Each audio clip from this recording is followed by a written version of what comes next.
गया जी जाएंगे, गया जी।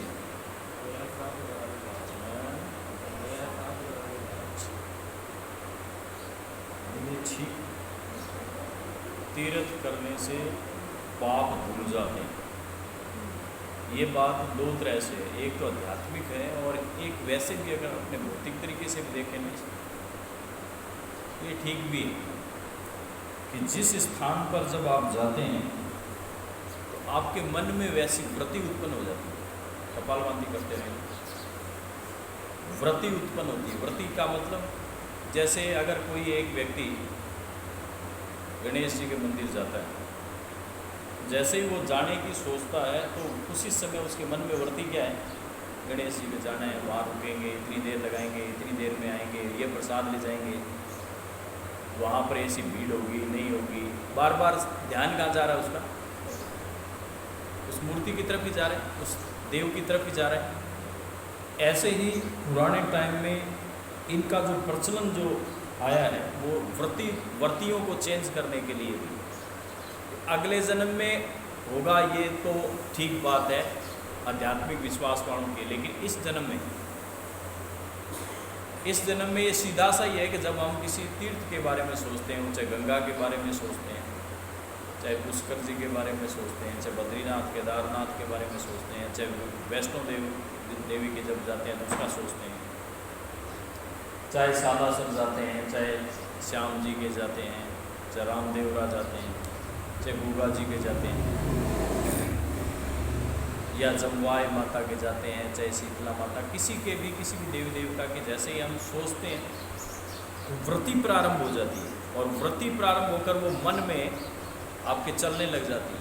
अब उसी देव का ध्यान होने लग जाता है ऑटोमेटिकली।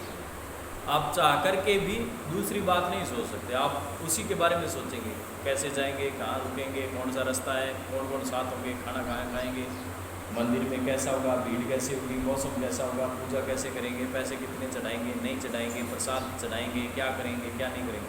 वृत्ति कहाँ चल रही है, अब उसी की तरफ घूम रही है। ऐसे ही अगर लंबी यात्रा और पैदल जाना हो तो फिर पैदल यात्रा का महत्व ये है कि 4 दिन लगने किसी जगह जाने में, तो 4 दिन तक 24 घंटे वो क्या सोचता है, वो उसी के बारे में सोचता है। मान लीजिए सालासर के लिए चल पड़ा कोई व्यक्ति और उसको 200-400 किलोमीटर से आना है, 400 किलोमीटर से आ रहा है तो जाहिर है उसको टाइम लगेगा, और टाइम लगेगा तो वो हर पल क्या सिमरन कर रहा है, वहाँ जाएंगे, अब तो यहाँ पहुँच गया, अब बाबा मेरे को यहाँ पहुँचा देगा, अब बाबा मेरे को यहाँ पहुँचा देगा, करते करते करते करते 24 घंटे इतना सिमरन शायद वो वैसे बैठ कर करना चाहे तो नहीं कर सकता। तो कोटा पूरा हो गया। मान लीजिए उसने 15 दिन की यात्रा करी, 5 दिन की यात्रा करी, तो 5 दिन में उसका इतना कोटा पूरा हो गया कि वो 10 साल के बराबर होगा ही। हम ऐसे सोच कर 24 घंटे नहीं सोच सकते। आप घर में रह करके कह दो कि 24 घंटे मैं सोच लूँ कोई देवी देवता के बारे में, तो संभावना कम। और अगर वो चल पड़ा तो चाहे वो झूठा ही सही, चाहे वो गलती से ही सही, चाहे वो लालच में ही सही, चाहे वो दिखावे के लिए ही सही, लेकिन उसको जाप तो होगा ही होगा, उसका नाम तो आएगा ही आएगा, उसकी स्मृति में वो चीज़ रहेगी रहेगी।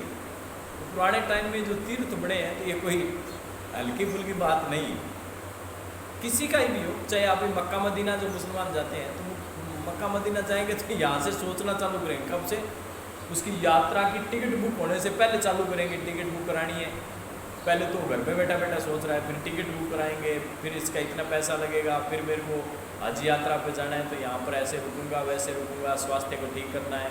लगातार सोच किसकी रहा है, वो उसी तीर्थ के बारे में सोच रहा है, वो बार बार उस तीर्थ का चिंतन कर रहा है।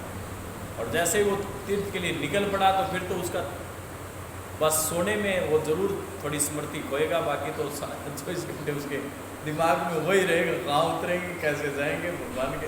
तो उसको दर्शन किसके हो रहे हैं, उसी के हो रहे हैं, मतलब दर्शन लाभ तो हो ही रहा है डायरेक्ट सीधा का सीधा। तो गजब की चीज़ें बनी हुई। अगर हम पुष्कर का सोचते हैं, गया जी का सोचते हैं, केदारनाथ का सोचते हैं, वैष्णो देवी का सोचते हैं, मानसरोवर, कैलाश मानसरोवर, जैसे ही सोचा जितनी ज़्यादा दूर है, जितना ज़्यादा कष्टदायी है, उतना ही ज़्यादा सिमरन है।